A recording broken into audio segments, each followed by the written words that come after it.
তোমরা বেনামাজি যুবক, তোমাদের সন্দেহ হইতে পারে, তোমরা আসলে আল্লাহর ব্যাপারে সন্দিহান, এজন্য সেজদা দাও না। তোমাদের কলিজায় এটা আছে হয়তো যে আল্লাহ বলতে কিছু নাই, অবশ্যই এজন্য ও সন্দিহান মূলক, ও আখিরাতের ব্যাপারে সন্দিহান, ও নবীজির এই কথাগুলোর ব্যাপারে তার সন্দেহ আছে। এই জন্য সে স্বাভাবিকভাবে হাসি খুশি মুডে ঠান্ডা মাথায় নামাজও পড়ে না, সেজদাও দেয় না, অনবরত গুনাহ করছে, গুনাহ করছে, গুনাহ করছে। আস্তাগফিরুল্লাহ। নাইতো তো কমপক্ষে একটা যুদ্ধ করতো। গুনাহ আমার নাই, আমি বলি নাই, আমি কোনো বেহেশতের থেকে আইছি না, এখন আসছি ক্যান্টনমেন্ট থেকে। বুঝেন নাই কথা? আমি কোনো বেহেশতের থেকে আইছি না, গুনাহ আমার নাই, আমি এটা বলি নাই। কিন্তু এটা কেমন গুনাহ যে 24 ঘন্টা, 24 বছর, 12 বছর, 10 বছর, 1 বছর এক তালে, এক রঙে, এক ঢঙ্গে গুনাহ। এটা কি ধরনের নাফরমান ভাই? এত গাদ্দা, এত চূড়ান্ত বেয়াদব, এত নিকৃষ্ট বেয়াদব, এত হাইওয়ান, এত চতুষ্পদ জন্তু, যে গুনাহকে স্বাভাবিক বানায় নিস। মিথ্যা বলে প্রতিদিন, চুরি করে প্রতিদিন, নারী দেখে প্রতিদিন, জিনা ব্যভিচারের দৃশ্য দেখে প্রতিদিন, সুদ খায় প্রতিদিন, ওজনে কম দেয় প্রতিদিন, কাস্টমারকে ঠকায় প্রতিদিন, হালাল হারামের কোনো পার্থক্য নাই প্রতিদিন, বিড়ি সিগারেট খায় প্রতিদিন, নাচ গান টেলিভিশন নর্তকী দেখে প্রতিদিন, কথায় কথায় গালি দেয় প্রতিদিন, ফজরের নামাজ পড়ে না প্রতিদিন। এই কি সাধারণ পাপী মনে করছেন? তো সীমালঙ্ঘনকারী, এত সীমালঙ্ঘনকারী, এত বেয়াদব, এত গাদ্দার। এই জন্য হাদিসে আছে, আল্লাহর নবী সাল্লাল্লাহু আলাইহি ওয়াসাল্লাম বলছেন, কুল্লু উম্মতি মুআফান ইল্লাল মুজাহিরিন। আমার উম্মতের সমস্ত পাপীর গুনাহ তওবা করলে আল্লাহ মাফ করে দিবে, কিন্তু গুনাহকে যে প্রকাশ্যে করে বেড়ায়, গুনাহকে যে স্বাভাবিকভাবে করে বেড়ায়, গুনাহকে যে ধারাবাহিক করে বেড়ায়, সবার সামনে হাসতেছে, গালি দিতেছে, হাসতেছে, টেলিভিশন দেখতেছে, হাসতেছে, বিড়ি সিগারেট খাইতেছে, হাসতেছে, সুদের লেনদেন করতেছে, মানে গুনাহকে একদম প্রকাশ্য খুললাম খোলা, অর্থাৎ একেবারে দিবালোকের মতো স্বাভাবিকভাবে, লজ্জা সংকোচ, একটু লজ্জিত, কোনো অনুভূতিও নাই। আল্লাহর নবী বলছে, এমন নাফরমান উম্মতকে আল্লাহ মাফ করবেন। হাদিস, এটা হাদিস।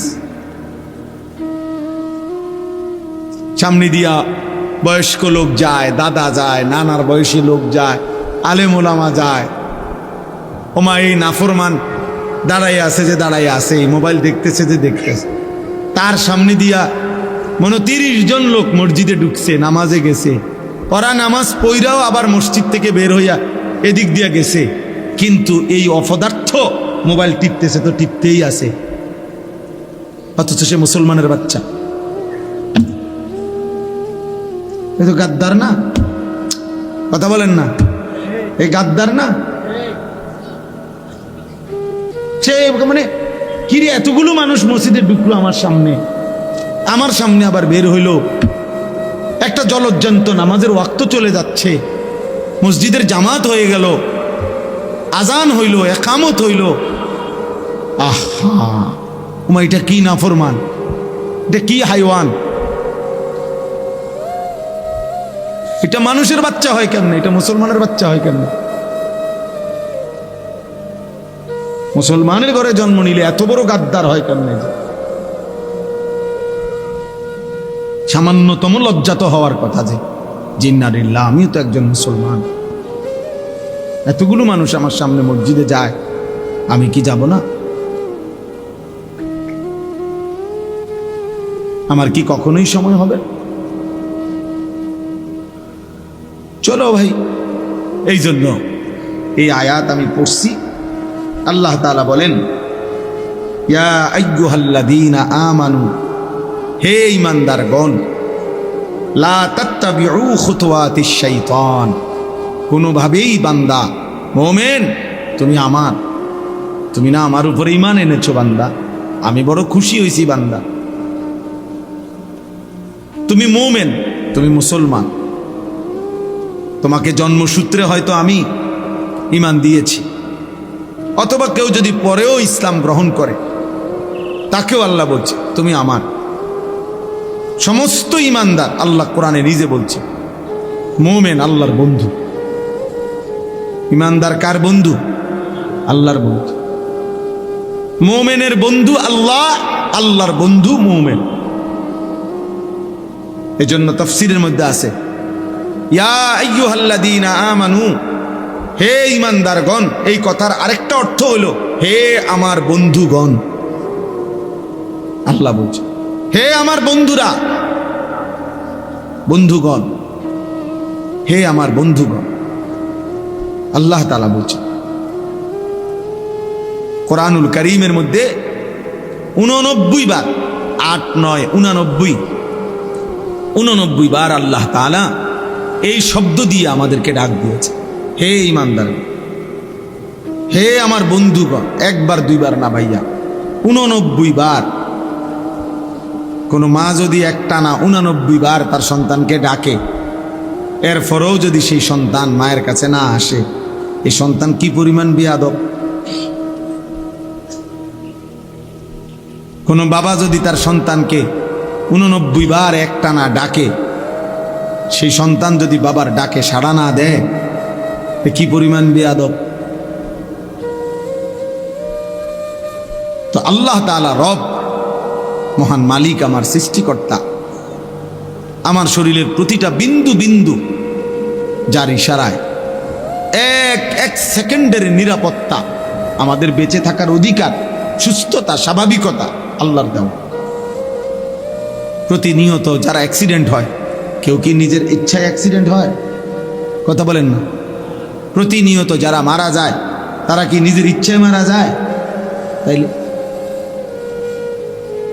আল্লাহ তাআলা যখন তার নিরাপত্তার চাদর সরিয়ে নেয় 1 সেকেন্ডের জন্য, 1 মিনিটের জন্য, তো বান্দা দুর্ঘটনায় পতিত হয়। তো এই জন্য প্রতি মুহূর্তে আল্লাহ তাআলা 24 ঘন্টা আমাদেরকে লালন করছেন, পালন করছেন। 24 ঘন্টা আল্লাহ তাআলা নিজে বলছেন, ইন্না রাব্বাকা লাবিল মিরসাদ, নিশ্চয়ই তোমার রব কঠোর নজর রাখছেন তোমাদের উপর, একদম কঠোরভাবে, এক সুতা, এক বিন্দু। আল্লাহ তাআলা বলেন তুমি 1 সেকেন্ড, একটা নিঃশ্বাস বান্দা আমার নজরের বাহিরে না। আয়াহসাবু আল্লাম ইয়ারাহু আহাদ, আল্লাহ বলে আমার বান্দাকে জিজ্ঞেস করো, সে কি এটা মনে করে যে তাকে কেউ দেখে না? কি ব্যাপার, আমরা কেউ মনে করি এটা? ভাই বলো না, ছেলেরা ভাই বলো, আমরা কি এটা মনে করি যে কোনো একটা ঘন্টা এমন আছে, সপ্তাহের একটা দিন এমন আছে, রাতের একটা সময় এমন আছে যে সময় আল্লাহ আমাদেরকে দেখে না? এমন ঘন্টা কখন, এমন সময় কখন, এমন সপ্তাহ কখন? তাহলে তো আল্লাহ তাআলা বলছেন, ইয়া আইয়ুহাল্লাযীনা আমানু, হে ঈমানদারগণ, আমি ডাকছি তোমাকে, আমি ডাকছি বান্দা। এর চাইতে প্রিয় আর কি হইতে পারে? হাসান বসরি রাহমাতুল্লাহ আলাইহি বলছেন, একজন মুমিনের উচিত এই ডাকটা শুনবার পর গোটা পৃথিবী ভুলে গিয়ে আল্লাহর ডাকে কান পাতা শোনা, রাখো চপ চুপ, আমার মালিক, আমার মুনিব আমারে ডাক দিছে, আমি শুনি তিনি আমাকে কি বলছে। এটা ইনসাফের দাবি। কোনো মানুষ তার অফিসের বস, সিনিয়র কর্মকর্তা আপনার ডাক দিলে সে যেই পরিমাণ দৌড় মারে আর জি স্যার বলে। আমি ওই দিন আমারে আপনার একটা জেলার একজন পুলিশের এডিসি, উনি আমার একটা মাহফিলের দাওয়াত দিতে চাচ্ছে, এখন আমার নাম্বারে পায় না, তো আমার বুড়িচং থানার ওসিরে উনি ফোন দিছে ওইখান থেকে। ওসি আমাদের ফাঁড়ির যেই ইনচার্জ উনারে ফোন দিছে। ইনচার্জ আমার মহল্লার ওনার পরিচিত লোকরে বলছে আপনি হুজুর কই, হুজুরে খুঁজে বাইর করেন এক্ষণ, আমার হুজুরের দরকার। স্যারে মানে বসে ফোন দিছে, এডিসি স্যার, পুলিশের এডিসি। এরপরে উনি ওই ইনচার্জ আমার কাছে আসছে দুপুরবেলা। আমি দেখলাম বেচারা ওই স্যারের সাথে যে কথা বলতেছে, জি স্যার, জি জি স্যার, জি জি স্যার, জি হুজুরকে পাইছি স্যার, পাইছি স্যার, জি জি স্যার, জি স্যার আপনি কথা বলেন স্যার, স্যার আমি বলছি স্যার, স্যার মানে আমি বললাম আরে ভাই আপনি থামেন, আমি আমারে বলতে দেন, আমি শুনি, স্যারের লগে আমি কথা বলি। দেখলাম উনি জি স্যার কইতে কইতে ওনার জান শেষ।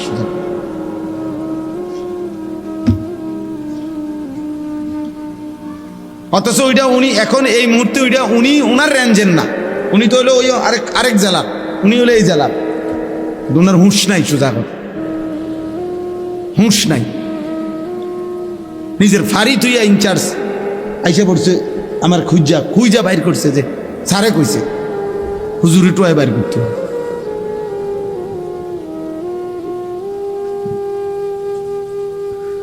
যাই হোক, তাহলে আমার বলার উদ্দেশ্য হলো আমার আল্লাহ আমাকে ডাক দিয়েছে, তার চাইতে বড় মালিক আর কে হইতে পারে? তার চাইতে আমার বেশি প্রয়োজন আর কার কাছে? তিনি ছাড়া আমার প্রয়োজন পূরণ করার আছে কি? আমার এক সেকেন্ডের একটা নিঃশ্বাস পৃথিবীতে আর দিতে পারবে কি? আমার এক সেকেন্ড বেঁচে থাকার অধিকার এই পৃথিবীতে আল্লাহ ছাড়া দেবে কি? কোন পৌঁছেগা হামে তেরে সওয়া। থানভী রহমতুল্লাহ আলাইহি দোয়ার মধ্যে আল্লাহকে বলতেন, আল্লাহ আপনি ছাড়া আমগো খবর নেই কে? আপনি ছাড়া আমাদের কথা জিজ্ঞেস করে কে?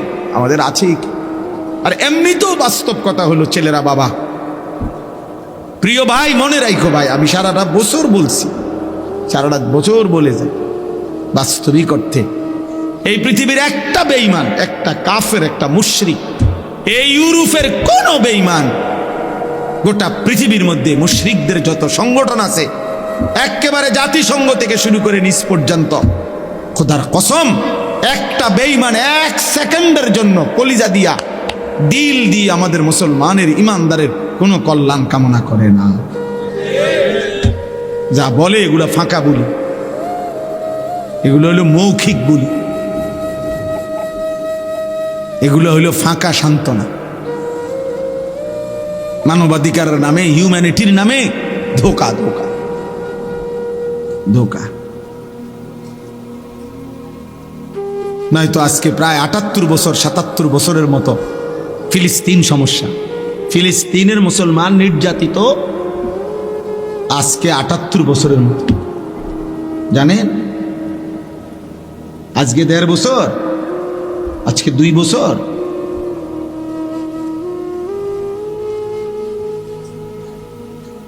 আজকে প্রায় ৭৮-৭৭ বছরের মতো ফিলিস্তিনের মুসলমান নির্যাতিত।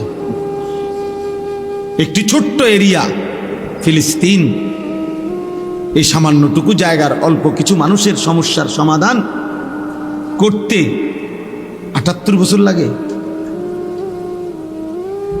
কি মনে হয় ইসরায়েলের জনগোষ্ঠী এই যারা মুসলমানদেরকে এইভাবে মারতেছে, ওদের মূল জনগোষ্ঠী ১ কোটি না, ৯২ থেকে ৯৭ লাখ ইসরায়েলের ইয়াহুদি মূল সারা দেশের জনসংখ্যা। তাদের সর্বমোট জনসংখ্যা হলো তাদের ১ কোটির নিচে। আমাদের ঢাকা শহরের এক কোণাতে বইয়া থাকে ১ কোটি মানুষ। আমগো ঢাকা শহরের সায়দাবাদ যাত্রাবাড়িতে দাঁড়াইলে দেখা যায় মানুষ আর মানুষ।